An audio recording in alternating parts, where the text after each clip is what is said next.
কোন বাপের বেটা যদি থাকো, মায়ের বুকের দুধ খেয়ে বড় হয়েছো, এই আসমানের নিচে জমিনের উপরে কোন হিম্মতওয়ালা নজদীর গোষ্ঠী থাকলে দাঁড়ায় বলাটা জাল হাদিস। যদি জাল হাদিস না হয় তাহলে রাসূলের হাদিস মোতাবেক হাদিসে থাকার পরেও তোমরা মিলাদুন নবী মানো না কেন? এই না মানার পিছনে ওয়াহাবীদের খাসিয়ত আছে, ঠিক না বেটা? মিলাদুন নবী মানে না, উনি এসেছে রাসূলের সুন্নিয়ত শিখাতে, খাঁটি সুন্নাত, উনি খাঁটি সুন্নি হয়ে গিয়েছে। আরো অনেক বেশি সম্মানিত। এই জন্য তাজিমান তাকরিমান যদি কেউ মা ফাতিমা বলে, এটা দোষণীয় নয়, এটা জায়েজ আছে, তবে এটা জরুরি না। মা ফাতিমা বলতে হবে, মা বলতে হবে, এটা জরুরি না। কেউ সম্মানার্থে বললে এটা নিষেধ না, এটা জায়েজ আছে। আল্লাহ আমাদের বুঝার তৌফিক দেন, বলে না আমি। এই যুবক ভাই, এই তুইছে বেটা, তোরা বিয়া শাদী করছ, ভাইকে বিবাহ করেছ,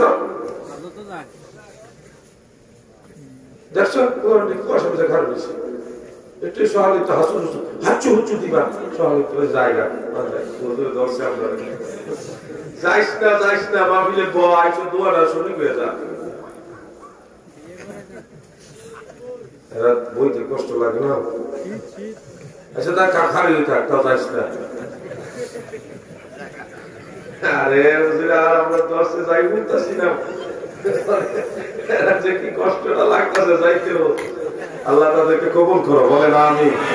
আল্লাহুম্মা সাল্লি আলা সাইয়্যিদিনা মাওলানা মুহাম্মদ ওয়া আলা আলি সাইয়্যিদিনা মাওলানা মুহাম্মদ।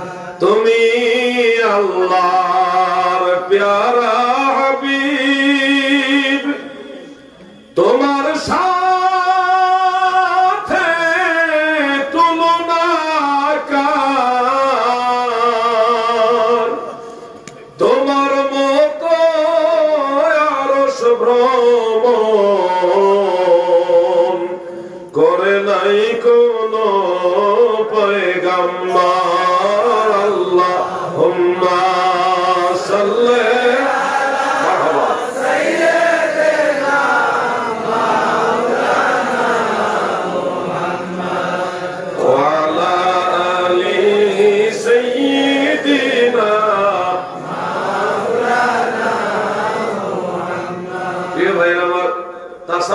কিছুটা সংযোজনের হিসেবে আলোচনা করলাম পীর মুরিদি নিয়ে। আরো কত কথা আসবে, এগুলো আলোচনা করলে আমি এদিকে যাব না। আরো কয়েকটা সাবজেক্ট আছে, আমি ওদিকেও কিছু কিছু কথা বলার চেষ্টা করি। সব দিকে সবার কথাই রাখার চেষ্টা করতে হবে। আমার সম্মানীয় সভাপতি সাহেবের একটা দেওয়া সাবজেক্ট আছে, এখানেও আমি কিছু কথা বলবো। শোনো, এটাই আগে যোগ করি, যেহেতু উনি সভাপতি, ওনারটাই আগে। وَقَضَى رَبُّكَ أَلَّا تَعْبُدُوا إِلَّا إِيَّاهُ وَبِالْوَالِدَيْنِ إِحْسَانًا। এইখানে আমার আল্লাহ তাআলা وَبِالْوَالِدَيْنِ إِحْسَانًا শব্দটা একেবারে পরিষ্কার ভাবে বলেছেন। মা বাবার প্রতি ইহসান করতে হবে। মা বাবার প্রতি ইহসান মানে কি? মা বাবার সেবা করতে হবে, মা বাবার খেদমত করতে হবে। শুনেন, 5 লক্ষ টাকা খরচ করে মক্কায় যেতে পারবেন, আরাফার ময়দানে যাবেন, মিনা মুজদালিফায় যাবেন, অনেক কষ্ট করবেন, পুরো 1 মাস বা 1.5 মাস আপনি মক্কায় কাটায় আসেন, পরে মদিনা জিয়ারতও গেলেন, ওটাও করলেন, কিন্তু গ্যারান্টি দিয়ে বলতে পারবেন না আমার হজ কবুল হয়েছে। গ্যারান্টি দিতে পারবেন না, এটা আল্লাহু আ'লাম, আল্লাহই ভালো জানে আপনার হজ কবুল হয়েছে কিনা। কিন্তু ইমাম বাইহাকি শুআবুল ঈমানের মধ্যে উল্লেখ করেছেন, হযরত ইবনে আব্বাস রাদিয়াল্লাহু আনহুমা তিনি বর্ণনা করেছেন, দয়াল নবীজি বলেন, এই ছেলেরা দিকে তাকাও, দেখছো মা বাবার ওয়াজ করতেছি, হবে ওরে কি লড়াচড়া করতেছো, তোমরা মনে ভেজাল আছে, বেশি লড়লেই তো বোঝা যাবে ভেজাল আছে, লড়কের লেগে তো। আল্লাহর হাবিব আমার দয়াল নবীজি ইরশাদ করেন, সন্তান যদি মায়ের চেহারার দিকে নজর দেয়, ওই নেক নজর মায়ার নজরে মায়ের দিকে তাকাইবার সাথে সাথে কবুল হজের সওয়াব আমল নামায় দান করে দেয়। সুবহানাল্লাহ। নিশ্চিত একেবারে মক্কায় হজ করে যে সওয়াব, মায়ের চেহারার দিকে একবার তাকাইলে সেই সমান সওয়াব। সাহাবী জিজ্ঞাসা করলেন, নবী গো, যদি 100 বার মায়ের চেহারার দিকে তাকাই তাহলে কি হবে? নবীজি বলেন, 100 বারও যদি মায়ের চেহারার দিকে সন্তান তাকায় 100টা হজের সওয়াব দেওয়া হবে। মহব্বতে বলেন সুবহানাল্লাহ। মা কেন এত দামি জানে না সকলে, বলেন মা কেন এত দামি জানে না সকলে। আরে কবুল হজের সওয়াব মিলে, কবুল হজের সওয়াব মিলে, মাকে একবার দেখিলে মা কেন এত দামি জানে না সকলে। মহব্বতে মা কেন এত দামি জানে না সকলে। আমার দাদু ভাইরা কেউ কি বেজার হয়েছেন যে মায়ের চেহারার দিকে তাকাইলে হজের সওয়াব বেজার হয়েছে? এমন কেউ নাই। তাহলে আপনি মায়ের সাথে খারাপ সম্পর্ক রাখবেন না ভালো সম্পর্ক রাখবেন? যারা মাকে বৃদ্ধাশ্রমে রাখেন, আপনার মতো কপাল পোড়াই জমিনের উপর আর কেউ নেই। মায়ের কথা স্ত্রীকে মাইনাস করা যায়, স্ত্রীর কথায় মাকে মাইনাস করা যায় না। বাংলাদেশে অসংখ্য উচ্চ শিক্ষিত কুলাঙ্গার সন্তান আছে যাদের মা বৃদ্ধাশ্রমে থাকে। উচ্চ শিক্ষিত কুলাঙ্গার সন্তান যাদের ঘরে কুকুর ছানার আশ্রয় হয়, হাজার টাকা দিয়ে কুকুরের ছানা, বিদেশি কুকুরের ছানা বাড়িতে আশ্রয় দেয়, পালে টাকা খরচ করে। যাদের ঘরে কুকুরের ছানার আশ্রয় হয়, গর্ভধারিণী মায়ের আশ্রয় হয় না।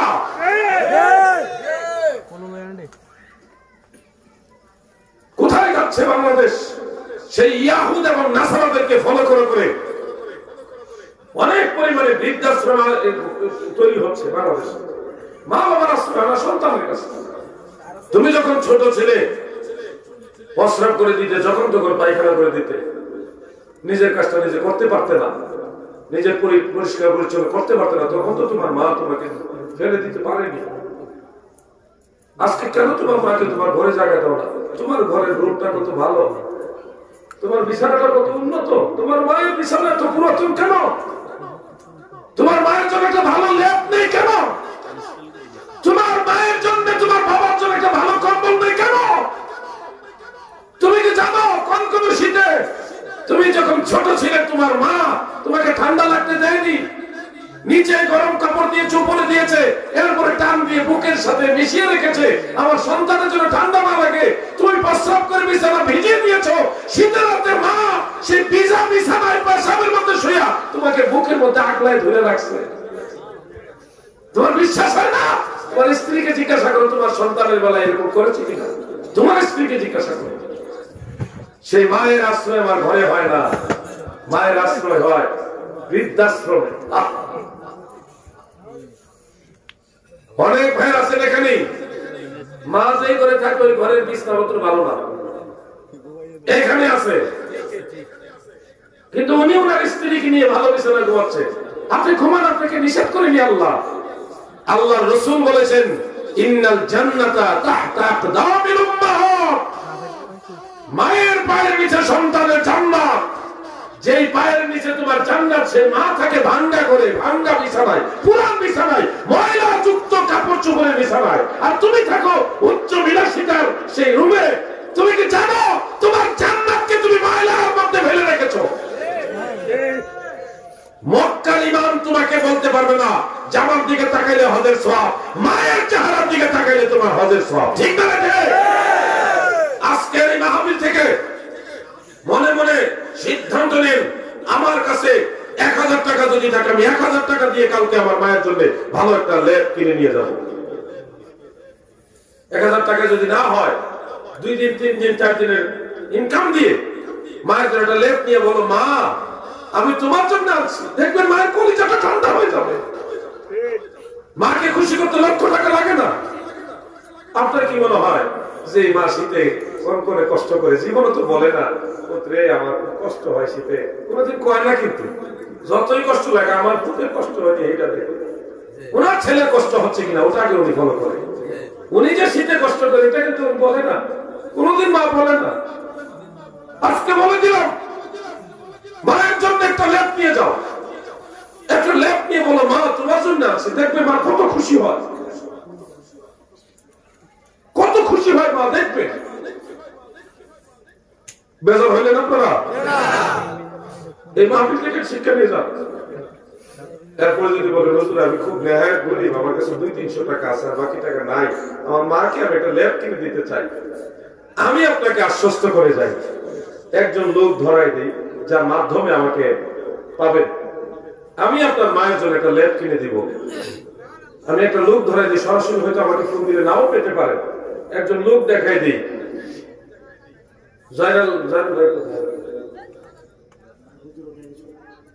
আচ্ছা বিশ্ব হুজুর আছে, ওনার একজন সহকারী আছেন মাওলানা জয়নাল আবেদীন, হুজুরকে হয়তো ব্যস্ততা নাও পেতে পারেন। আমি যদি একেবারে সহজ একটা কথা বলে দিচ্ছি, যাকে ফোন দিলেই পাবেন। আমি আপনার মায়ের জন্য দিব যদি আপনার সামর্থ্য না থাকে। কিন্তু এই কনকনে শীতে মাকে বাবাকে কষ্ট দিবেন না।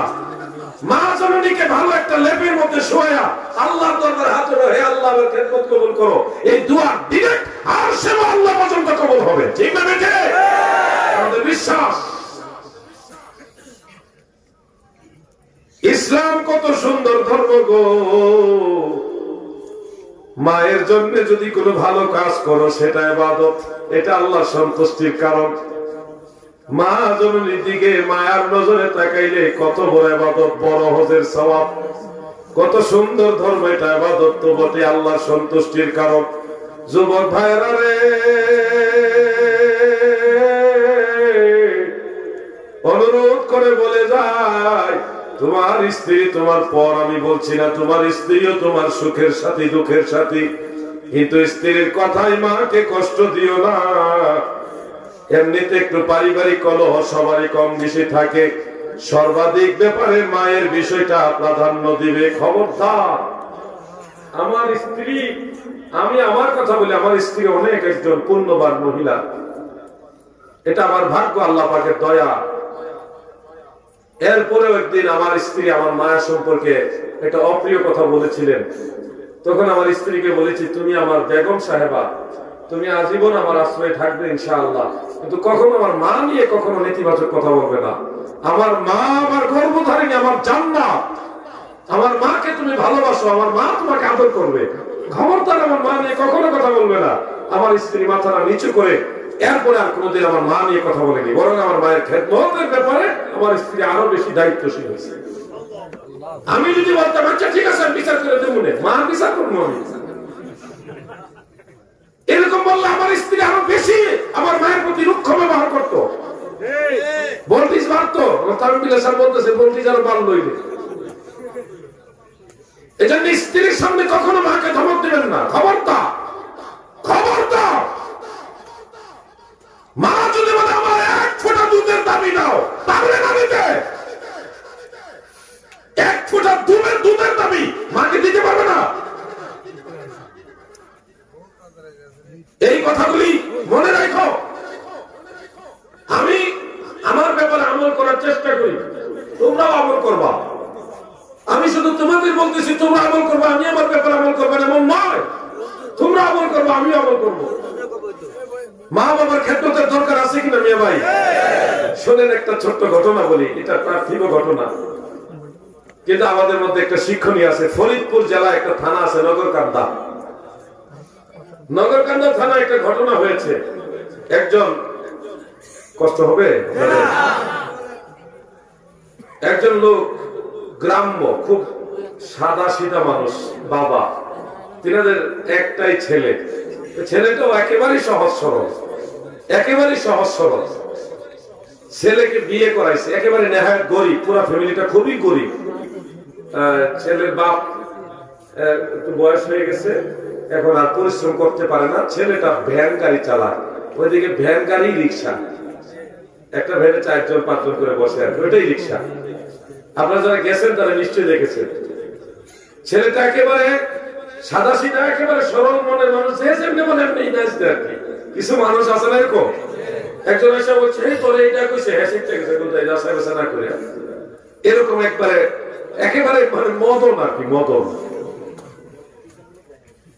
এই ছেলেকে বিয়ে করা হলো, বিয়ে করানো হলো। বিয়ে করার পরে কিছুদিন গেল, যাওয়ার পরে ছেলের বাপ বুড়া হয়ে গেছে। বৃদ্ধ বাবা সন্তানকে একদিন বলতেছে, বাজার যে আব্বু, বাবারে অনেকদিন ধরে গরুর গোস্ত খাই না, আমার বড় মনে চাইতেছে গরুর গোস্ত খাইতাম, পারবিনি বাপ খাওয়াইতে? ছেলে অবশ্যই আমি তোমার গরুর গোস্ত কিনা দেবো। কি কো, আমি গরুর গোস্ত কিনাই না, তোমার খাওয়াবো। ছেলে আবেগে রাজি। 3 দিন না 4 দিন ভ্যান চালাইয়া দৈনন্দিন খরচের পাশাপাশি কিছু টাকা সে আলাদা রাখছে। এরপরে 3-4 দিন পরে গিয়া আধা কেজি গরুর গোস্ত কিনে আনছে। কত কেজি? আধা কেজি। তাই না, স্ত্রীর কাছে দিচ্ছে, দিয়ে বলছে আব্বা কাছে গরুর গোস্ত খাইবো, সুন্দর করে রাখবো, আমরাও খাবো, আব্বাও খাইবো, আম্মাও খাইবো। এটা কিন্তু কাল্পনিক ঘটনা বলছি না, একেবারে বাস্তব ঘটনা, আমি নিশ্চিত ভাবে জানি ঘটনা। দাদু ভাই আমার, ওই ছেলের বউ, সে চিন্তা করতেছে আমার মা বাবাকে এতদিন হইল গরুর গোস্ত বা কোন ভালো খাবার দিতে পারি না, আব্বা আমারে দাওয়াত দেই, এক ওসিলায় খাইবো। চিন্তাটা খারাপ না, ভালো। একদিকে চিন্তাটা কিন্তু ভালোই করছে, আমি তো আমার মা বাবারে দাওয়াত দিই না, ভালো কিছু খাওয়াইতে পারি না, এই ওসিলা আমার আব্বা আম্মা আসো, তারা একটু খাবে, আমরা না খাইলাম, কিন্তু তাদেরকে একটু মেহমানদারি করলাম, ভালো নিয়তি একটু বলছে আর কি। শ্বশুর শাশুড়ি আসলো, সাথে শালা শালিও আসছে, গোস্ত কয় কেজি?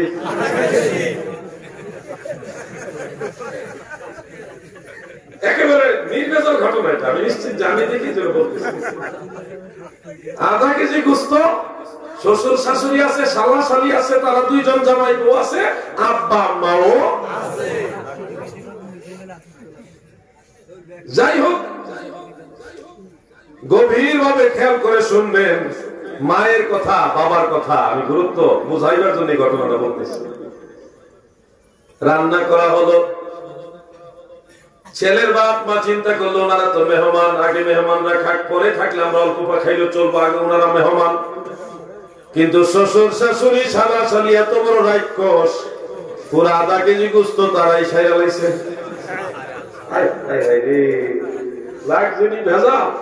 এদিকে দুপুর গড়িয়ে গ্রামের মানুষ তো জোহরের নামাজের আজানের পরে নামাজ পড়ি খাইলা, হ্যাঁ দেরি করে না, 2টার মধ্যে খাওয়ান শেষ।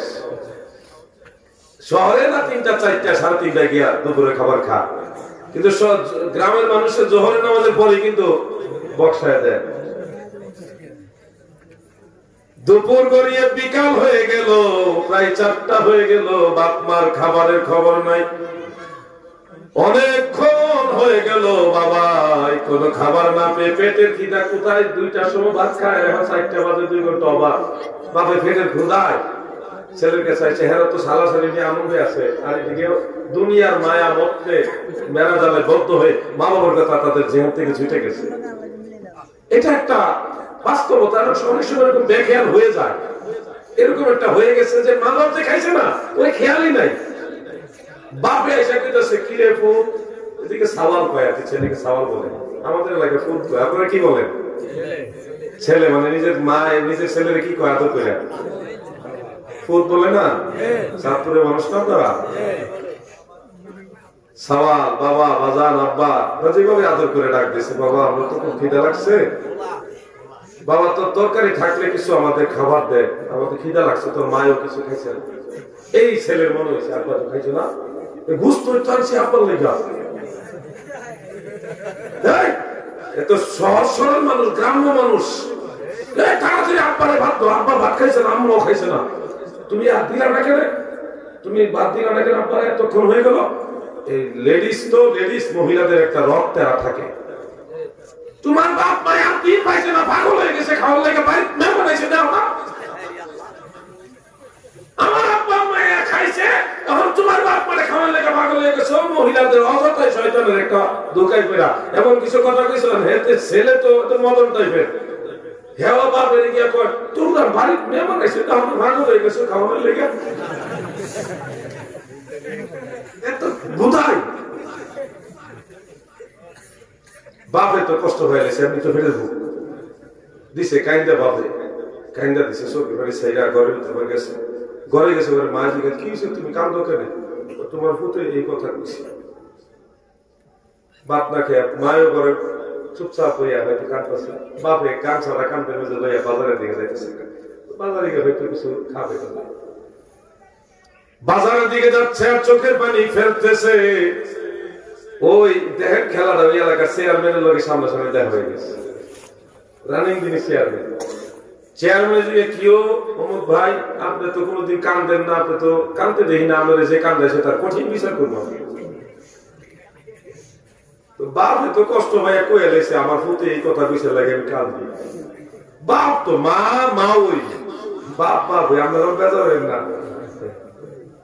বাপে কয়ে লেছে চেয়ারম্যান তো স্টেটের ঠেলায় জিদ্দের ঠেলায় লইছে বিচার হইব, এটার বিচার আগে করবো পরে অন্য কাজ করবো। তোমার কান্দাইছে তারা তোমার সাহস বাড়ি দিয়া দায়িত্ব বাইর করিয়া চেয়ারম্যান মানুষ তো যেদি মানুষ লাড়ি একটা লইয়া দিছে 2-3টা বাড়ি লগে লগে দিছে বাড়ি আর তুই তো বাড়ি কথা বলি করে দিছে বাড়ি। শ্বশুরে দাঁড়ায় দেখে, শাশুড়িও দেখে, স্ত্রীও দেখে, মার বাপে দৌড়ায় ও চেয়ারম্যান সাহেব আমার গুস্ত লাগতো না, আমার ছেলের গায়ে কোনো আঘাত করলো, আমার ছেলের বাইরে না। চেয়ারম্যান সাহেব তখন বলে দেখো তোমার আসল আপন কে, তোমার শ্বশুর শাশুড়ি তাকায় দেখে, আর তোমার মা এবং বাবা যাকে খাওয়াও নাই সেই না খাওয়া অবস্থায় মা তোমারে বলতেছে আমার ছেলের মাঝে না, আমার বুঝতে লাগতো না, আমার ছেলের মাঝে না। যুবক ভাইরা একটা কথা আমি বানায় বলি নাই, বাস্তব ঘটনা আপনাদের শোনালাম। এই পৃথিবীতে বহু মানুষ পাইবা, মায়ের মতো এমন আপন দুনিয়ায় আর কাউরে পাইবা না। এখনো যদি আমি বাড়িতে যাই বলি আম্মা ডাক দেই, আম্মা লোকে লোকের দরজা খুলে, মা কখনো যদি শুনে ছেলে বাড়িতে আইবো ওদিন আর মা ঘুমায় না।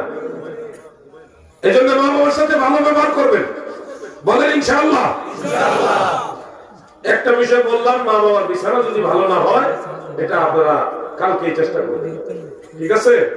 যদি একান্তই অর্থনৈতিক ভাবে বেশি নাজেহাল অবস্থা থাকেন আপনি কিছু দিবেন, একবারে যে আমি পুরোটা দিন মধ্যে না নিয়ে কিছু দেন, এটা দরদ বুঝবেন।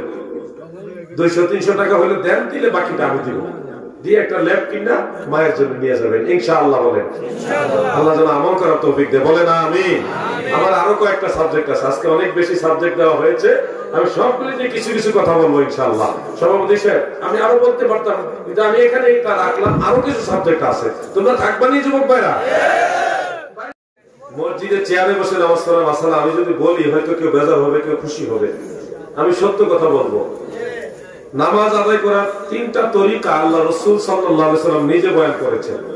কয়টা তরিকা? 3টা। 1 নম্বর, দাঁড়ায় নামাজ আদায় করবেন। যদি দাঁড়ায়, এটা নাসাই শরীফের হাদিস, রাসূল পাক সাল্লাল্লাহু আলাইহি ওয়াসাল্লাম বলেছেন যদি দাঁড়ায় নামাজ পড়তে অক্ষম হন তাহলে বসে বসে নামাজ আদায় করবেন। নামাজের কায়দায় বসতে না পারে আসন করে বসবেন, যদি তাও না পারে পা লম্বা করে বসবেন, পায়ে হাঁটুতে পায়ে যদি বিশেষ কোনো সমস্যা থাকে আপনি বসে নামাজ পড়বেন। যদি নামাজের কায়দায় বসতে না পারেন এটা আপনারা কি বলেন, আসন পেতে নাকি বলেন, এভাবে বসবেন। যদি তাও না পারেন পা লম্বা করে বসবেন, যদি বসে নামাজ পড়েন মাটিতে, চেয়ারে না মাটিতে। যদি বসে নামাজ পড়তেও অক্ষম হন তাহলে শুয়ে নামাজ পড়বেন। এই 3টা তরিকা আল্লাহ রাসূল সাল্লাল্লাহু আলাইহি ওয়াসাল্লাম বলেছেন। দাঁড়ায় নামাজ পড়বেন, যদি অক্ষম হন বসে পড়বেন, মাটিতে, চেয়ারে নয় মাটিতে। আর যদি বসে নামাজ পড়তে অক্ষম হন শুয়ে নামাজ পড়বেন। এই 3টা তরিকা আমি বলিনি, আল্লাহ রাসূল বলেছেন। এখন আপনারা বলেন রাসূল পাকের তরিকা মানা লাগবে নাকি লাগবে না? এখন আপনি যদি মসজিদে গেছেন, আপনার হাঁটুতে সমস্যা বা কোমরে সমস্যা বা কোনো না কোনো একটা এমন জরুরত রয়েছে যেটার কারণে আপনি নিজে নিজে বসতে পারেন না, বসলে নিজে নিজে দাঁড়াইতে পারেন না, এই ক্ষেত্রে যদি এরকম পরিবেশ দেখেন যে আপনি বসে গেছেন কারো সহযোগিতা নিয়ে, পরবর্তীতে মুসল্লিদের তাড়াহুড়ার কারণে বা অপরিচিত লোকের কারণে কেউ আপনাকে তুলে দিবে, এরকম লোক পাওয়া দুষ্কর, সেক্ষেত্রে আপনি একটা চেয়ারের আশ্রয় নিতে পারেন। এটা হলো ওই জরুরতের সময় চেয়ারে বসে নামাজ পড়লেন। যেহেতু আপনাকে বসলে কেউ দাঁড়া করায় দিবে না, দেওয়ার মতো নাও থাকতে পারে, সন্দিহান, ওই অবস্থা আপনি চেয়ারে বসে পড়বেন। এটা হলো ওই সময়ের জন্য। অন্যথায় রাসূলের সুন্নত তরিকাকে প্রাধান্য দিতে হবে।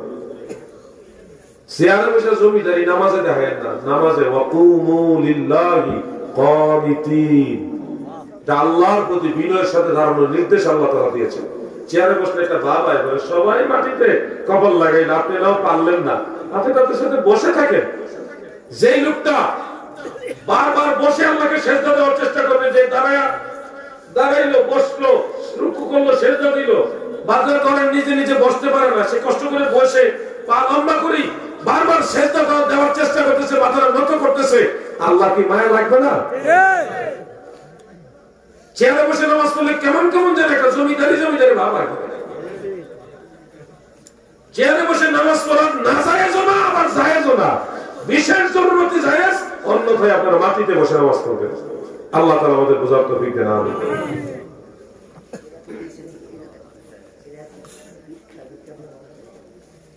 পীর সাহেবদেরকে হুজুর কেবলা বলা হয় কেন, এটা বুঝতে হবে। হুজুর কেন বলতে হয় এটা ব্যাখ্যা দিব নাকি? কেবলা ব্যাখ্যা দিব না হুজুরের ব্যাখ্যা দিব? কোনটা? হুজুরের ব্যাখ্যা দেবো না, মুসলমান আপনারা বুঝেন না? হুজুরের ব্যাখ্যা এনে দেওয়া লাগলে তো শুনবো সুবহানাল্লাহ, তাই তো সর্বনাশ আমাদের তাহলে অনেক বলতে তো খারাপ লাগছে। আমি কেবলার বিষয়টা বলি। কেবলা ইসলামী ফুকাহায়ে কেরামের দৃষ্টিতে ইসলামী কেবলা অনেক প্রকার। তবে কাবা ঘর হলো কিবলাতুল সালাত, নামাজের জন্য কেবলা, আর দোয়ার জন্য কেবলা হলো আরশে আজিম। কেবলা শব্দের অর্থ কি? দিক। দিক, নামাজের দিক হলো কাবা। নামাজের দিক কি? কাবা। আপনি নামাজ পড়তে হলে অবশ্যই কাবার দিকে চেহারা ঘোরাতে হবে। নামাজের দিক হইল কাবা, যেটা আমাদের দেশ থেকে পশ্চিমে পড়ছে। দুয়ার কোন দিক নাই, চেহারার দিক নাই। দুয়ার একটা কেবলা হলো হাত উঠাইবার কেবলা। দুয়ার হাত উঠাইবার কেবলা উপরের দিকে, আরশে আজিম। আর ইলম অর্জনের জন্য কালবের কেবলা হলো শায়েখ বা মুর্শিদ। জ্ঞান অর্জনের জন্য কেবলা হলো শায়েখ বা মুর্শিদ। এটা একটা সহজ বিষয়। যেমন আপনি যদি মাদ্রাসায় যান বা স্কুলে যান, আপনার টিচার চেয়ারে এসে বসছে, আপনার চেহারাটা জ্ঞান অর্জনের জন্য আপনি আপনার উস্তাদের দিকে, টিচারের দিকে ঘুরাবেন না, পশ্চিম দিকে ঘুরে রাখবেন। টিচার যেদিকে সেদিকে ছাত্র চেহারা থাকবে। জ্ঞান অর্জনের জন্য ওই ব্যক্তির কেবলা হলো তার শায়েখ বা মুর্শিদ, উস্তাদ, টিচার। এটা আমার মনে হয় না দলিল দিয়ে বোঝাতে হবে। আর এটাও যদি বোঝাতে হয় তাহলে এটা বুকা। এরপরে গোটা সৃষ্টি জগতের কেবলা হলো মুহাম্মদুর রাসূলুল্লাহ সাল্লাল্লাহু আলাইহি সাল্লাম। সহিহ বুখারীর মধ্যে উল্লেখ, রাসূল পাক সাল্লাল্লাহু আলাইহি সাল্লাম যেদিন ইন্তেকাল শরীফ করবেন, সেদিন হযরত বেলাল নবীজির কাছে গিয়ে বললেন, ইয়া রাসূলুল্লাহ, নামাজের জামাতের সময় হয়ে গেছে। নবীজি বিছানায় শোয়া অবস্থায় বললেন, বেলাল, আবু বকরকে বলো সে যেন ইমামতি করে নামাজ পড়ায় দেয়। হযরত বেলাল নবীজিকে রিপিট বললেন, ইয়া রাসূলুল্লাহ, নবী গো, আবু বকর নরম মনের মানুষ, সে নামাজ পড়াতে পারবে না। আপনি না গেলে নামাজের ভিতরে আপনার ব্যথায় কেঁদে দিবে, কান্নাকাটি করবে। নবীজি দ্বিতীয়বারও বললেন, বেলাল, আবু বকরকে বলো সে যেন ইমামতি করে নামাজ পড়ায় দেয়।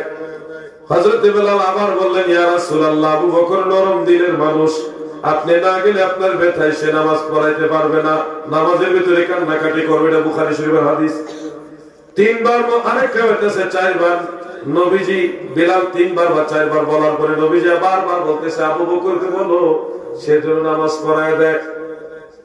সব শেষে হযরত বেলাল রাদিয়াল্লাহু আনহু নবীজির ফরমান সিদ্দিক আকবর রাদিয়াল্লাহু আনহুর কাছে বললেন, আল্লাহ রাসূলের আদেশ, আপনি ইমামতি করে নামাজ পড়ায় দেন। হযরত আবু বকর সিদ্দিক রাদিয়াল্লাহু আনহু রাসূলের হুকুম মাথায় নিয়ে ইমামতির জায়গায় দাঁড়ালেন, নামাজ শুরু করলেন। আল্লাহু আকবার বলে পরক্ষণে হযরত আলী সহ আরেকজন সাহাবী, দুইজন সাহাবীর কাঁধে নবীজি ভর দিয়ে কদম মুবারক শেষরাইয়া হুজরা মুবারক থেকে বের হলেন নামাজের জামাতে শরীক হওয়ার জন্য। নবীজির উপর মানতেছে না, জামাতে এসে নবীজি শরীক হলেন। সিদ্দিক আকবর ইমামতির স্থান থেকে টের পাইলেন যে নবীজি আসতেছে। তখন তিনি কি করছেন, নামাজের ভিতরে ইমামতির জায়গা ছেড়ে পিছনে চলে আসছে। চেহারা ছিল কাবার দিকে, কিন্তু আবু বকর এবার চেহারা ঘুরায় ফেলছে দয়াল নবীর দিকে। নামাজে কিবলামুখী হওয়া ফরজ, কিন্তু সেই ফরজ তিনি এখানে না মেনে আমার নবীর চেহারার দিকে, নবীজির দিকে চেহারা ঘুরায় ফেললেন। নবীজি ওই অবস্থায় ইশারা দিলেন, আবু বকর সামনে যাও, তুমি ইমামতি করো, নবীর হুকুম। নামাজের ভিতরে সামনে যাও, ইমামতি করো, আমার দয়াল নবীজির হুকুম পাই আবু বকর সামনে গেলেন, ইমামতি করলেন। একটু খেয়াল করে দেখেন, নামাজের ভিতরেও আমার দয়াল নবীর আনুগত্য করেছে আবু বকর সিদ্দিক। নবীজি কিন্তু বলেন নাই যে তুমি আবার নামাজ পড়ো, নতুন করে নিয়ত বান্ধ, বলে নাই। ওই এক নিয়তেই নামাজের ভিতরে নবীর আনুগত্য করেছে। কাবাকে কেবলা বাদ দিয়া নবীর দিকে চেহারা ঘুরাইছে। এরপরও তিনি ওই এক নিয়তে পুরা নামাজ আদায় করলেন। নবীজি নিজেও ইক্তেদা পিছনে করলেন। এখান থেকে বোঝা যায় নামাজের ভিতরে নবীর আনুগত্য করা এটাও নামাজের অংশ। সুবহানাল্লাহ বলে। আরেকটা বিষয় বোঝা যায়, নামাজের ভিতরে কিবলামুখী হওয়া ফরজ হওয়া সত্ত্বেও আমার নবীজির দিকে চেহারা ঘুরাইছে। এখান থেকে বোঝা যায় আমার নবী কাবার কাবা। গোটা সৃষ্টি জগতের কিবলা মুহাম্মাদুর রাসূলুল্লাহ। এই হলো আরেকটা কিবলা। আরো আছে, হযরত বেলাল রাদিয়াল্লাহু আনহুকে মক্কা বিজয়ের দিনে নবীজি বললেন, বেলাল কাবা ঘরের ছাদে ওঠো। হযরত বেলাল ওই সিস্টেমে বাইয়া কাবা ঘরের ছাদে উঠছে। ওঠার পরে নবীজি বলতেছে, আযান দাও। বেলাল রাদিয়াল্লাহু আনহু কানের মধ্যে আঙ্গুল দিয়ে দাঁড়ায়া রইছে, আযান দেয় না। নবীজি বললেন, আযান দাও। বেলাল ডাক দিয়ে বলে, নবী গো, আপনি তো শিক্ষা দিয়েছেন কাবা ঘরকে সামনে রেখে যেন আযান দেয়। ইয়া রাসূলুল্লাহ, আমি তো কাবা ঘরের ছাদের উপর উঠে গেছি। কাবা আমার পায়ের নিচে, আমার সামনেও কাবা নাই, পিছনেও নাই, ডাইনেও বামেও কাবা নাই। কাবা আমার নিচে, পায়ের নিচে। ইয়া রাসূলুল্লাহ, আমি কোন দিকে ফিরে আযান দেব? নবীজি নিজের দিকে ইশারা দিলেন, এদিকে ফিরে দাও। সুবহানাল্লাহ। হযরত বেলাল কাবা ঘরের ছাদের উপরে দাঁড়ায়া দয়াল নবী যেই দিকে ওই দিকে ফিরে আযান দিছে। এখানে বোঝা যায় আমার নবী রাহমাতুল লিল আলামিন কাবারও কাবা।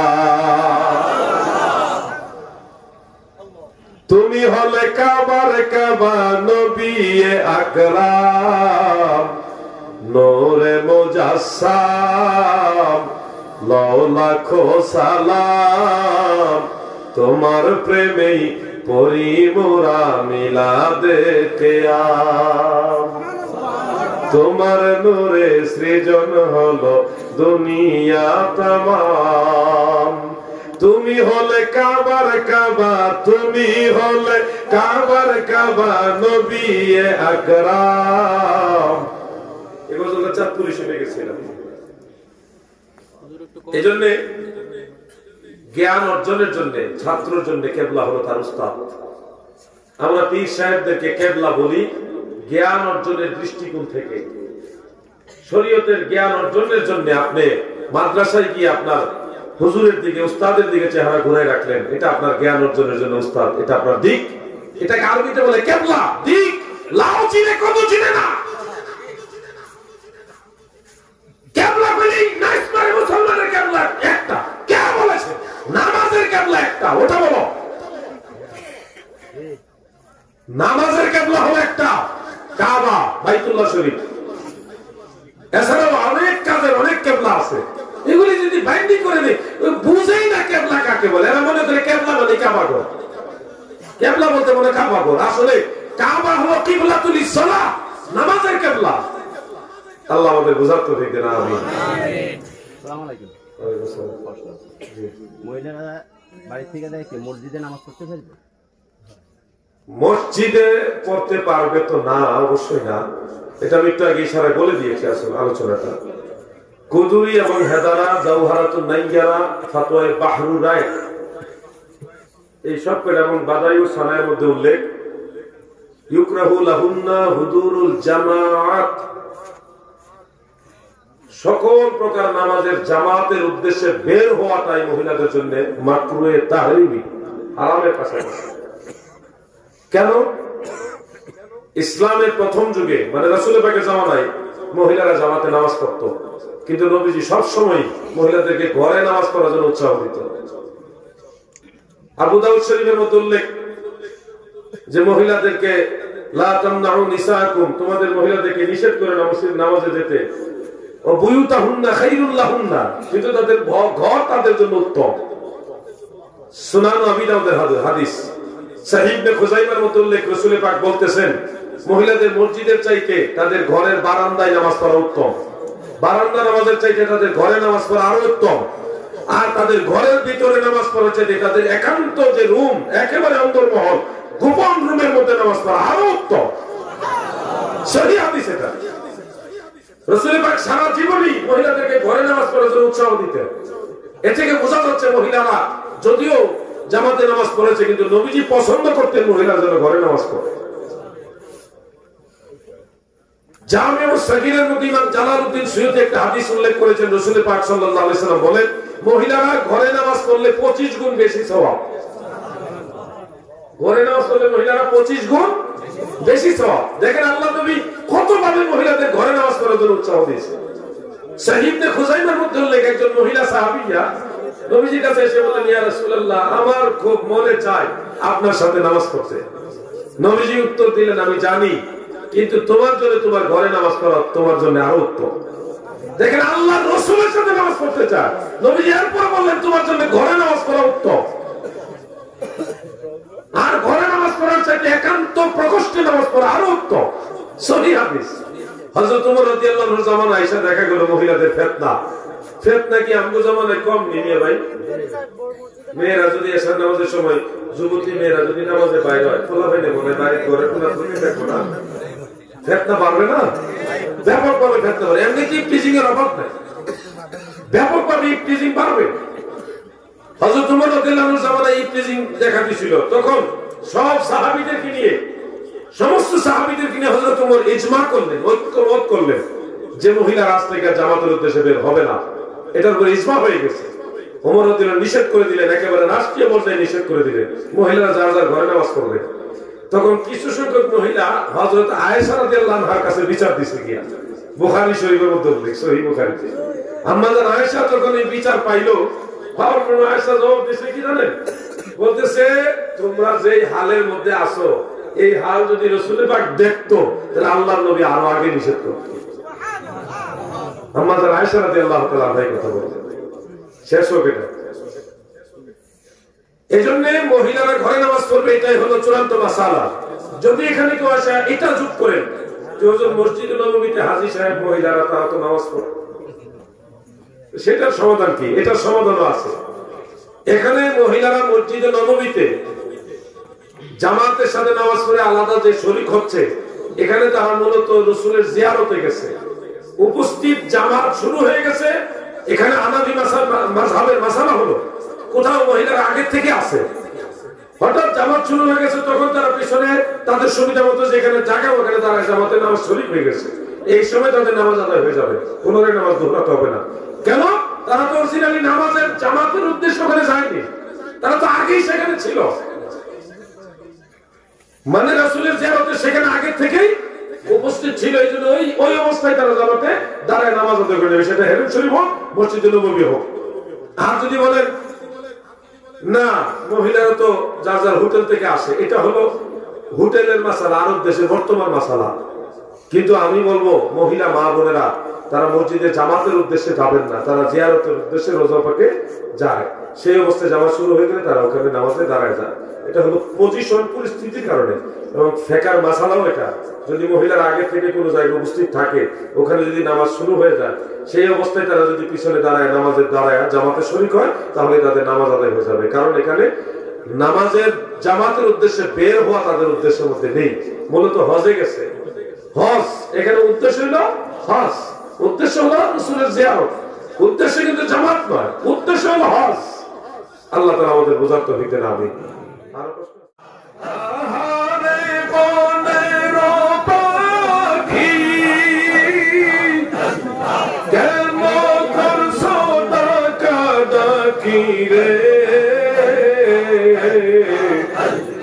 জঙ্গলে থাকিয়া বুঝি দেখছো নবীরে, তোমরা জঙ্গলে থাকিয়া বুঝি দেখছো নবীকে, কোকিল বইলা আমলে আমার দয়াল নবী সুন্দর নাম কে শোনাইল রে।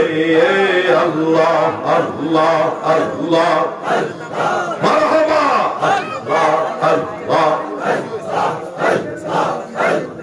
লা ইলাহা ইল্লাল্লাহ মুহাম্মাদুর রাসূলুল্লাহ। আচ্ছা, প্রথম একটা প্রশ্ন আমার এক ভাই কষ্ট করে লিখেছেন, অনেকগুলি লেখা আমি পড়ি নাকি ভাইয়া? সালাম দিয়েছেন, আসসালামু আলাইকুম, সবাই উত্তর দেন। ওয়া আলাইকুম আসসালাম। হুজুর সালামতের পর সংবাদ, আমি একজন অশিক্ষিত লোক, ধর্মীয় মতে জেনারেল শিক্ষিত, কিন্তু ধর্মীয় ব্যাপারে হয়তো ভালো জ্ঞান রাখেন না। কিছু কিছু মাওলানা সাহেবগণ আমাদের নবী রাসূলের পাক সাল্লাল্লাহু আলাইহি সাল্লামকে বিশ্বনবী বলে আখ্যায়িত করে।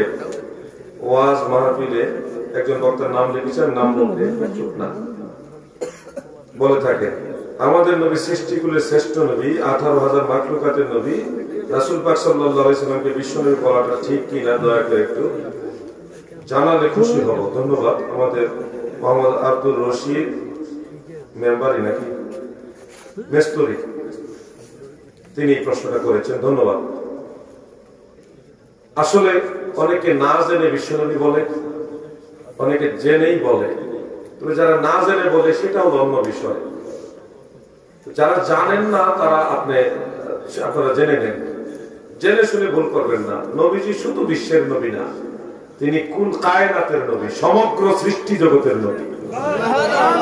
সূরা ফুরকানের প্রথম আয়াতে আল্লাহ তাআলা বলেছেন, তাবারাকাল্লাযী নাযালাল ফুরকানা আলা আবদিহি লিয়াকুনা লিল আলামিনা নাযীরা। এই আয়াতে আমার আল্লাহ নবীজি এরিয়া বলতেছেন, আল্লাহ জাল্লা শানুহু নবীজির উপরে কোরআন নাযিল করেছেন, লিয়াকুনা লিল আলামিনা নাযীরা, যেন তিনি সমগ্র সৃষ্টি জগতের জন্য ভীতি প্রদর্শনকারী হন, মানে নবী হন আল্লাহর তরফ থেকে, যিনি বাশীর এবং নাযীর, জান্নাতের সুসংবাদদাতা এবং জাহান্নামের ভীতি প্রদর্শনকারী, তিনাকে বলা হয় নবী। আমার আল্লাহ নবীজির নিয়ে বললেন লিয়াকুনা লিল আলামিন, লিল আলম নয়, লিল আলামিন। বিশ্ব হলো এই পৃথিবী, খালবিল নদী নালা, পাহাড় পর্বত, দেশ মহাদেশ, এই পাহাড় পর্বত জঙ্গল, এই পৃথিবীতে যা আছে এটাকে বলা হয় বিশ্ব। আর এই পৃথিবীর বাইরেও অনেক কিছু আছে, সূর্যকে কেন্দ্র করে সৌরজগৎ, মঙ্গল গ্রহ, বুধ গ্রহ, বৃহস্পতি গ্রহ, ইউরেনাস গ্রহ, প্লুটো গ্রহ, আরো কত গ্রহ, উপগ্রহ, গ্রহাণুপুঞ্জ, সৌরজগৎকে একসাথে বলা হয় মহাবিশ্ব। বলেন বিশ্ব বড় না মহাবিশ্ব বড়? নবীজি কি শুধু বিশ্বের নবী না মহাবিশ্বের নবী?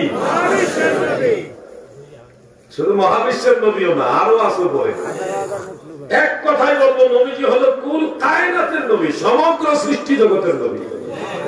সেখানে নবীজিকে শুধুমাত্র বিশ্ব নবী বলাটা নবীর এরিয়াকে ছোট করে দেওয়ার নামান্তর। না জেনে বলছেন, হয়তো আমি একসময় না জেনে বলছি, কিন্তু আমি জানার পরে আমার নবীর ব্যাপারে বিশ্ব নবী শব্দ আর বলি না, কারণ আমার নবী শুধু বিশ্ব নবী নয়, আমার নবী সমগ্র সৃষ্টি জগতের নবী। দাদু খুব খেয়াল করে মনে রাখবেন, যদি কুল কায়নাতের নবী কথাটা বলতে কষ্ট লাগে, পেশ লাগে, বলতে একটু স্বাভাবিক মনে হয়, একটু জটিলতা লাগে, অথবা সমগ্র সৃষ্টি জগতের নবী কথাটা বড় মনে হয়, তাহলে আপনি সহজে বলবেন আমার দয়াল নবী। এই কথার মধ্যে মায়া আছে। আমার দয়াল নবী বিনে গো আপন বলতে কেহ নাই জগতে, আমার দয়াল নবী বিনে গো আপন বলতে কেহ নাই জগতে। এজন্য আপনাদের অনুরোধ করব, নবীজির বেলায় বিশ্ব নবী বলবেন না, নবীজির বেলায় দয়াল নবীজি বলবেন, রাহমাতুল লিল আলামিন। আরেক ভাই লিখেছেন আসসালামু আলাইকুম, সবাই উত্তর দেন। হুজুর, আমাদের দেশে প্রায় জায়গায় মহিলারা ঘরে ঘরে তালিম করে এবং অনেকজন মিলে ঘরে ঘরে মিলাদ শরীফ পড়ে এবং জামাতে নামাজ পড়ে, এটা কতটুকু জায়েজ? মাওলানা মোহাম্মদ শাহ আলম, চাটখিল, নোয়াখালী, তিনি প্রশ্ন করেছেন। মহিলারা যদি ঘরে বসে, কোন মহিলা যারা সবসময় আশেপাশের প্রতিবেশী যারা সবসময় দেখা সাক্ষাৎ কথাবার্তা হয়, এরকম মহিলারা যদি সপ্তাহে একদিন বা 2 দিন বা আরো কয়েকদিন পরে একসাথে বসে কিছু মাসাইল নিয়ে আলোচনা করে, যারা জানে না তারা জানে, এই ধরনের ধর্মীয় শিক্ষণীয় কোনো ব্যবস্থা করে, শুধুমাত্র মহিলারা বসে, যেখানে পুরুষ থাকবে না, এবং সেখানে যদি স্বাভাবিক আওয়াজে, অস্বাভাবিক না, মহিলাদের জন্য চিৎকার মেরে আওয়াজ করা জায়েজ নেই, স্বাভাবিক নরম আওয়াজে, নিচু আওয়াজে মিলাদ শরীফ পড়ে এবং দোয়াও করে, এটা অবশ্যই উৎসাহজনক। যদি এই ধরনের বিষয় আপনি চালু না রাখেন, তাহলে মহিলারা অনেক মাসালা শিখতে পারবে না, অনেক বিষয় অজ্ঞতা থেকেই যাবে। যারা একটা মাসালা জানে না তারা শিখে নেবে, ওখান থেকে এক বোন আরেক বোনের কাছ থেকে প্রশ্ন করবে, শিখে নেবে, যে জানে সে আরেকজনকে জানাই দিবে। আম্মা জান আয়েশা রাদিয়াল্লাহু তাআলা আনহা এইভাবে মহিলাদেরকে শিক্ষা দিতেন। মহিলারা হাদিস জানার জন্য, বিভিন্ন মাসালা জানার জন্য মা আয়েশা রাদিয়াল্লাহু তাআলা আনহার কাছে যেতেন, তখন তিনি বলে দিতেন।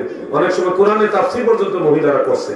সেক্ষেত্রে আমি বলবো, আম্মা জান আয়েশা রাদিয়াল্লাহু তাআলা আনহার এই বিষয়টার সাথে সাদৃশ্য রেখে বলবো, আশেপাশের কয়েক ঘরের মহিলারা সপ্তাহে একদিন বা আগে পিছিয়ে সুবিধা মতো সময় তারা যদি বসে দোয়া, মিলাদ শরীফ স্বাভাবিক আওয়াজে, নরম আওয়াজে, নিচু আওয়াজে করে মাসাল শিখে বা বলে, তাহলে এটা অবশ্যই উৎসাহজনক। এটার দ্বারা সুন্নিয়ত চর্চা থাকবে, সুন্নিয়তের চর্চা চলমান থাকবে, মহিলাদের মধ্যে সুন্নিয়ত বিষয়টা জাগ্রত থাকবে। আর যদি বেশি ফজিলত বুজুর্গি দেখাইয়া করে, তাহলে দেখা গেছে ঘরে ঘরে ওয়াহাবি ঢুকে যাবে, ঘরের মহিলা ওয়াহাবি হয়ে গেলে তো সর্বনাশ, ঘরের মহিলা ওয়াহাবি হয়ে গেলে কিন্তু শেষ। হ্যাঁ, মহিলারা জামাতে নামাজ পড়বেন না,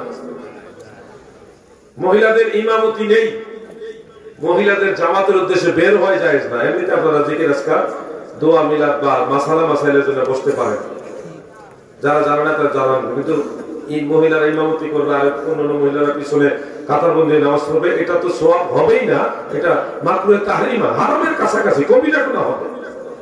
মহিলারা আপনারা নামাজ পড়বেন, নামাজ পড়তে নিষেধ করছি না, সালাতুত তাসবিহ নামাজ পড়েন, নফল নামাজ পড়েন, একা একা পড়েন, একজনের না জানলে আরেকজন শিখাই দেন, কিন্তু ইমামতির মাধ্যমে, জামাতে মহিলা ইমামতির মাধ্যমে কোন নামাজ মহিলারা, মা বোনেরা পড়বেন না, এটা গুনার কাজ। আল্লাহ তাআলা আমাদের বোঝার তৌফিক দেন, বলেন আমিন। আপনাকে বিরক্ত হচ্ছে? আসসালামু আলাইকুম, সবাই উত্তর দেন। মহব্বত করে কোন পীর সাহেব বা কোন নেতা বা কোন কাছের মানুষের ছবি ঘরে ঝোলানো জায়েজ কিনা? এটার উত্তর আপনারাই সবাই জানেন, জায়েজ নেই। হ্যাঁ, ছবি তোলা ওজনের কারণে মুবাহ, এমনি নরমালি ছবি, অঙ্কনকৃত ছবি, এগুলি হারাম। ওজর দরকারে ছবি তোলাটা মুবাহ, বৈধ, সবের কাজও না, গুনার কাজও না। যেমন ভোটার আইডি কার্ড, এনআইডি কার্ডে আপনার ছবি লাগবে, সেক্ষেত্রে আপনি ছবি উঠালে গুনাহগার হবেন না, এটা আপনার একটা প্রয়োজন। পাসপোর্ট, হজে যান আর বিদেশ যান, পাসপোর্টে ছবি না থাকলে আপনি পাসপোর্ট পাবেন না, ছবি না থাকলে, সেক্ষেত্রে আপনি করতে পারেন। চাকরির জন্য, স্কুল কলেজ মাদ্রাসা ভর্তির জন্য, বিশেষ জরুরতে ছবি এটা তোলা, এটা মুবাহ, সওয়াবের কাজও না, গুনার কাজও না, জরুরতে বিনা প্রয়োজনে ছবি, এগুলি নাজায়েজ। ছবির মাসালা নিয়ে এখনো গবেষণা হচ্ছে, ওই মোবাইলের ছবি, ল্যাপটপের ছবি নিয়ে, এটা নিয়ে, এই ছবি আর ওই যে পিকচারের ছবি, এটার মধ্যে অনেকটা ডিফারেন্স আছে, এটা নিয়ে গবেষণা হচ্ছে, সেটা নিয়ে আমি কথা বলছি না। একেবারে যেটা অঙ্কিত ছবি, স্থির চিত্র, ওটার কথা বলতেছি। বিনা প্রয়োজনে কোন পীর মাশায়েখের ছবি ঘরের মধ্যে টানিয়ে রাখবেন না। যদি টানিয়ে রাখেন তাহলে ঘরের মধ্যে রহমতের ফেরেশতা প্রবেশ করে। সহিহ মুসলিমের মধ্যে উল্লেখ, যেই ঘরে কুকুর থাকে এবং মানুষের ছবি থাকে তাসবিহ, এই ঘরে কখনো ফেরেশতারা রহমতের ফেরেশতা প্রবেশ করে না। একান্ত যদি এমন ব্যক্তির ছবি হয় যেটা আপনার ভবিষ্যতে বিশেষ জরুরতে প্রয়োজন হতে পারে, সেটা ওলামায়ে কেরামে কেউ পরামর্শ দিয়েছেন। আল্লামা মাহমুদ নঈমি রাহিমাহুল্লাহ তিনি মাসালা দিয়েছেন যে এটা আপনি সংরক্ষিত করে কোথাও রেখে দিবেন, প্রয়োজন হলে বের করবেন, অন্যথায় ঘরে টানায় রাখবেন না। আল্লাহ আমাদের বোঝার তৌফিক দেন, আমিন।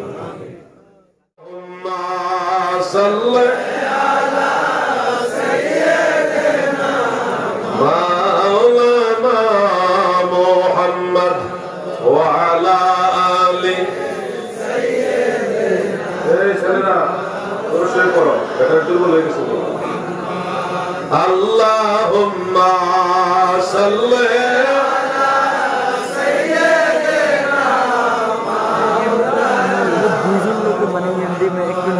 ওয়া আলা আলি সাইয়্যিদিনা।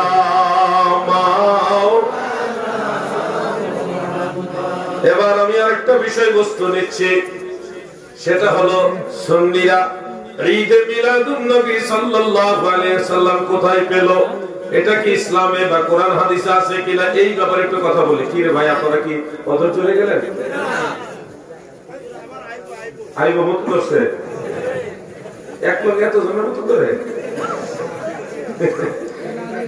আপনাকে রাগ হইতেছেন আমার উপরে?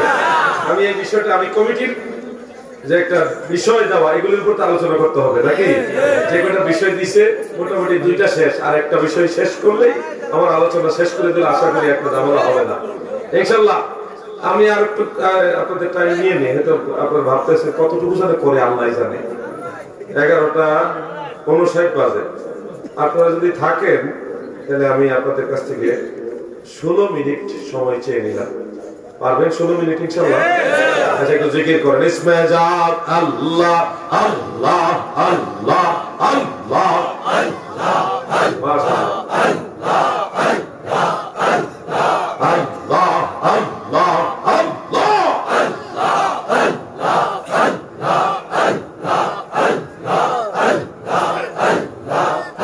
আমার দয়াল নবী কমলে ওয়ালা উম্মতেরো কান্ডারি, দয়াল নবী কমলে ওয়ালা উম্মতেরো কান্ডারি, মওলাই জানে আল্লাহ আল্লাহ জানে বানায়াছেন রহমতেরো ভান্ডারি, দয়াল নবী কমলে ওয়ালা উম্মতেরো কান্ডারি, আল্লাহ আল্লাহ আল্লাহ আল্লাহ মাশাআল্লাহ আল্লাহ আল্লাহ আল্লাহ আল্লাহ আল্লাহ আল্লাহ লা ইলাহা ইল্লাল্লাহ মুহাম্মাদুর রাসূলুল্লাহ সাল্লাল্লাহু আলাইহি ওয়াসাল্লাম। ঈদে মিলাদুন নবী সাল্লাল্লাহু আলাইহি ওয়াসাল্লাম, এটা আমরা মানি, অনেকে মানে না। না মানার পিছনে অনেক কারণ থাকতে পারে। আমরা যারা মানি আমাদের কোরআন হাদিসের দলিল আছে দেখেই মানি। মিলাদুন নবী নতুন নয়, মিলাদুন নবী মানলে বিদআতি নয়, বরং নবীর মিলাদ যারা মানে না তারা আহলে সুন্নাত নয়। পরিষ্কার ভাষায় বলছি, মিলাদুন নবী নতুন নয়, মিলাদুন নবী যারা মানে তারা বিদআতি নয়, বরং যারা নবীর মিলাদ মানে না তারা আহলে সুন্নাত নয়, ওয়াহাবিদের দালাল। নবীজির মিলাদের ব্যাপারে যাদের চেহারা মলিন হয়, এদের মধ্যে বাতিলদের তাসির আছে। কানার দলেরা দলিল খুঁজে পায় না, খালি কই বেদাত। বেদাত বেদাত বেদাত কাকে বলে সংজ্ঞাটাও জানে না, খালি কই বেদাত। দাদু ভাই আমার, একটু খেয়াল করে শুনবেন, নবীজির আগমনে আপনারা খুশি না বেজার? সবাই খুশি? এটাকে আরবিতে বলা হয় ঈদে মিলাদুন নবী। নবীর মিলাদে খুশি হওয়া, এটাকে আরবিতে বলা হয় ঈদে মিলাদুন নবী।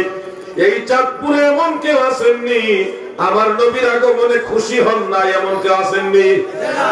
যদি থাকে তাহলে এটা শয়তান ছাড়া কেউ না। যদি কোন যে এটা ডাইরেক্ট শয়তান না, তাহলে শয়তানের সেলা। নবীর আগমনে খুশি হয়েছে সমগ্র সৃষ্টিকুল, আর বেজার হয়েছে শয়তান।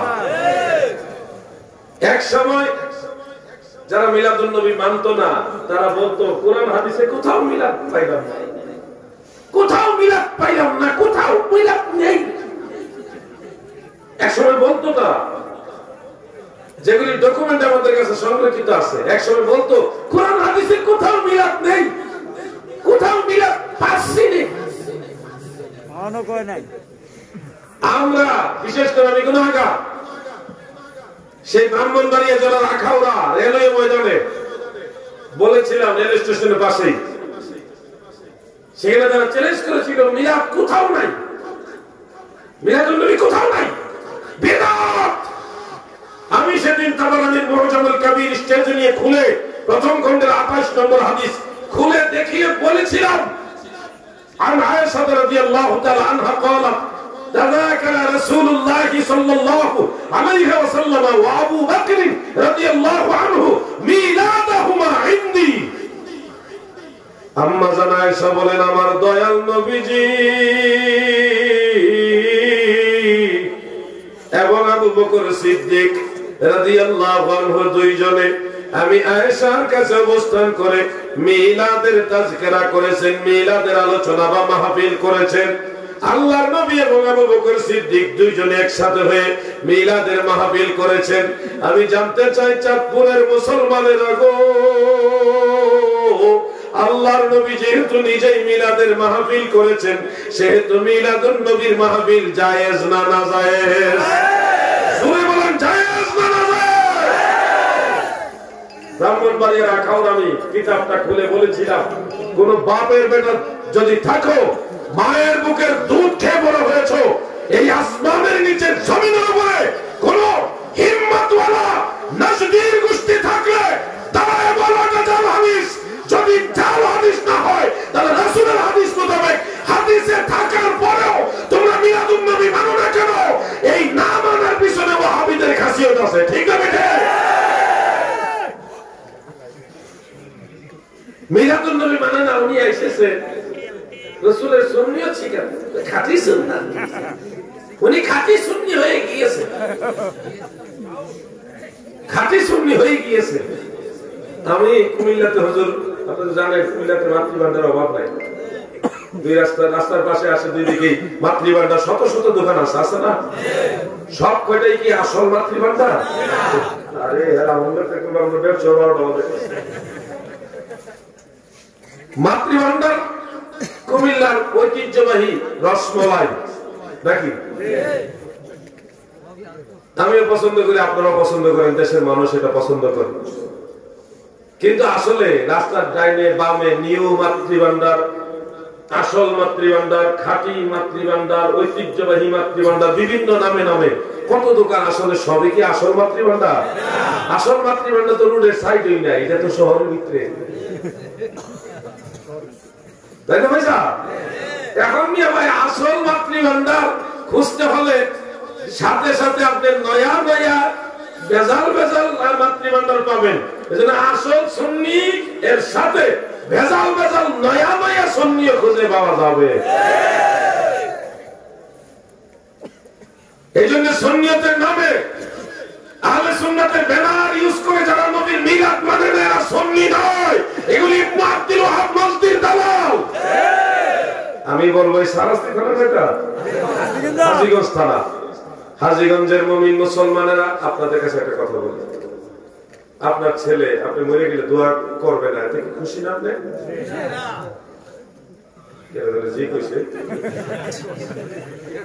আপনার ছেলে আপনি মরে গেলে দোয়া করবে না, খুশি না আপনারা? সবাই ঠিক খুশি না, একজনও পাইলাম না, দেখি একজন খুশি না, এবং খুঁজা খুশি বাইরে যদি ওয়াহাবি মাদ্রাসা পড়া বলায়, যদি ওয়াহাবি মাদ্রাসা পড়ে মানুষটা মরে গেলে আপনি মরে যাবেন না, আপনি ছেলে ওয়াহাবি মাদ্রাসা পড়ে গেছেন, আপনি মরে গেলে লাশটা কুসুম দিয়ে চড়াই আসছি কোরআন পড়বে, এটা পড়বেন, এটা বেদাত করবে। এরপরে 40 কদম হাঁটা লাশটা কাটিয়ে দিয়ে দিবে না, কেউ বেদাত।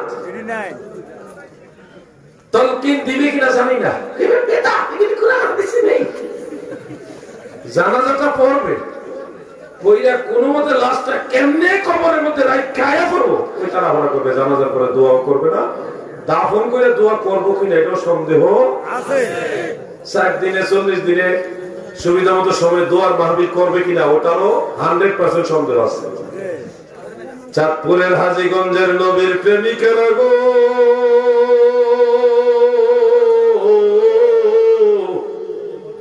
আমার মা বোনেরা গো, সন্তানকে সুন্নি মাদ্রাসায় পড়ায়ো, সুন্নি আলেম বানায়ো। যদি সুন্নি বানায়া যাও, সন্তান 5 ওয়াক্ত নামাজ পড়ে দোয়া করবে, সুন্নত নফল নামাজ পড়ে দোয়া করবে, মিলাদ শরীফ পড়ে দোয়া করবে, কোরআন তেলাওয়াত করে দোয়া করবে, জিকির আজকার করে দোয়া করবে, সবে বরাত, সবে মেরাজ, সবে কদরে দোয়া করবে, সময় সুযোগ পাইলেই দোয়া করবে, কবর জিয়ারতের মাধ্যমে দোয়া করবে, জানাজার পরে দোয়া করবে, দাফনের পরে দোয়া করবে, এরপরে সুযোগ পাইলে 40 জিয়াফতের মাধ্যমে, মিলাদ শরীফের মাধ্যমে দোয়া করাইবে, নিজেও করবে, মানুষের দিয়ে দোয়া করাবে। সন্তান যদি সুন্নি হয়, মাগো মা, আপনার সন্তান যদি সুন্নি হয়, আপনিও দোয়া পাবেন, জগতের সব মুমিন মুসলমান আপনার সন্তানের কাছ থেকে দোয়া পাবে। যদি সন্তান সুন্নি না হয়, যদি ওয়াহাবি মাদ্রাসায় ফুলা পড়ায়া যাও, মইরা গেলে জানাজার পরে দোয়া করব না, এটা 100% শিওর।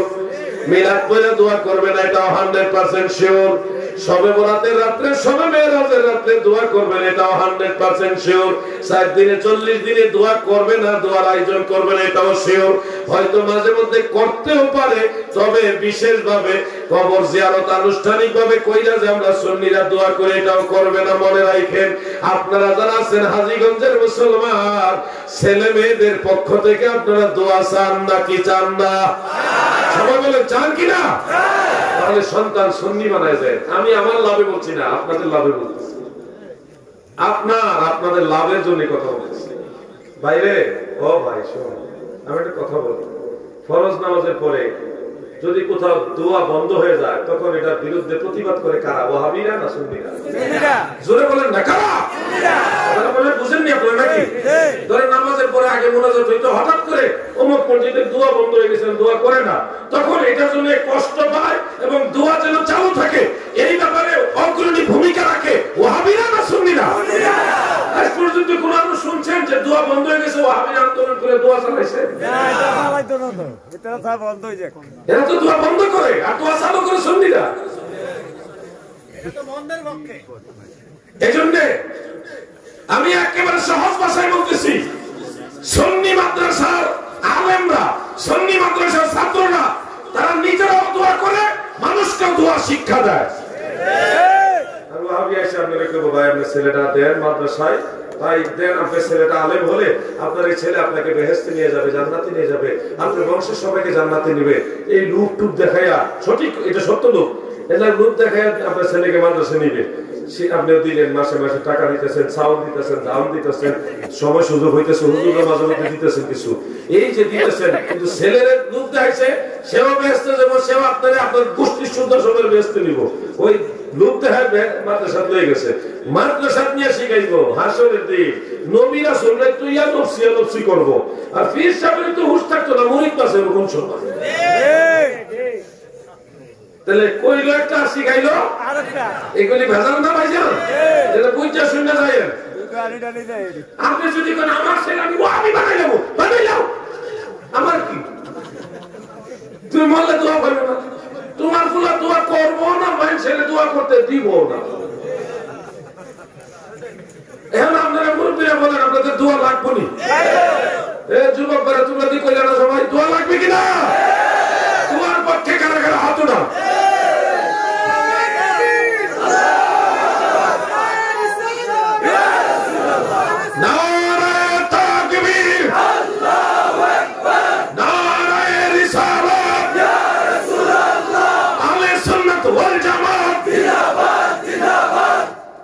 ছোট ভাই তুমি দাঁড়াও, দাঁড়াইও না, দাঁড়াও। তোমার নাম কি? জিহাদ। দাঁড়াও, তুমি বলো তুমি দুয়ার পক্ষে না বিরুদ্ধে?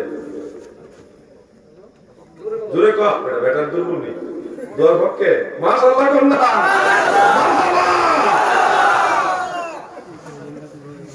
হাজীগঞ্জের মা বোনেরা গো, এই যে ছোট্ট একটা বাচ্চা মনে হয় 5 থেকে 7-8 বছর বয়স হবে, বেশি হবে না, এই ছোট্ট একটা শিশু সে বলতেছে আমি দুয়ার পক্ষে। তুমি তোমার আব্বা আম্মার জন্য দোয়া করবা নি? করবা? তোমার দাদা দাদির জন্য, নানা নানির জন্য দোয়া করবা? আমার লেগে করবে নি? আমার লেগে? মাশাআল্লাহ, বুদ্ধি আছে। এই যে ছোট্ট একটা বাচ্চা, সেও চায় তার মা বাবা দাদা দাদি নানা নানির জন্য দোয়া করতে, আমার লেগে দোয়া করতে চায়। এই ছেলেটা যদি আজকে ওয়াহাবি মাদ্রাসা দিয়ে দেন, এক সপ্তাহ পরে দেখবেন আলিফ বা তা শিখছে না, কিন্তু দোয়া করা বেদা শিক্ষা লইছে।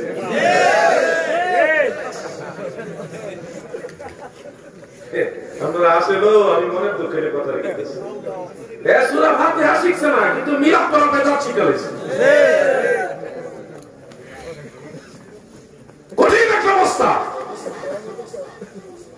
পরিষ্কার বলবো, মাদ্রাসার দিকে আপনারা হাত দিবেন, সহযোগিতা করবেন, সাহায্য করবেন, তবে যদি সেটা সুন্নি মাদ্রাসা হয় তাহলে করবেন। নবীর দুশমন ইয়াজিদ রে যেই মাদ্রাসায় রাহমাতুল্লাহ আলাইহি কয়, এর জিহাদ আর ইয়াজিদ রে সাহায্য করে এক সমান। আপনারা ইয়াজিদের পক্ষে না? কার পক্ষে? বলে বলেন কার পক্ষে? কারবালার ময়দানে আপনারা থাকলে কার পক্ষে থাকতেন? আমি আরেকজন ছোট বাচ্চা দাঁড় করাবো 1 মিনিটেই। ওই যে ছোট ক্লাসে তুমি দাঁড়া, এই তো মাশাআল্লাহ, এই পুরো ভাই ক্যামেরা ওলা করা করবে দরস না। তোমার নাম কি ভাইয়া? তোমার নাম জিহাদ। মারহাবা। তুমি আমার একটা উত্তর দাও, তুমি কি ইয়াজিদের দলে না হুসাইনের দলে? জোরে কোন একটু তুমি কোন দলে? তুমি ইয়াজিদের দলে না হুসাইনের দলে? মারহাবা বলেন না। দেখছেন ছোট ছোট বাচ্চারাও তারাও জানে ইয়াজিদের দলে থাকা যাবে না।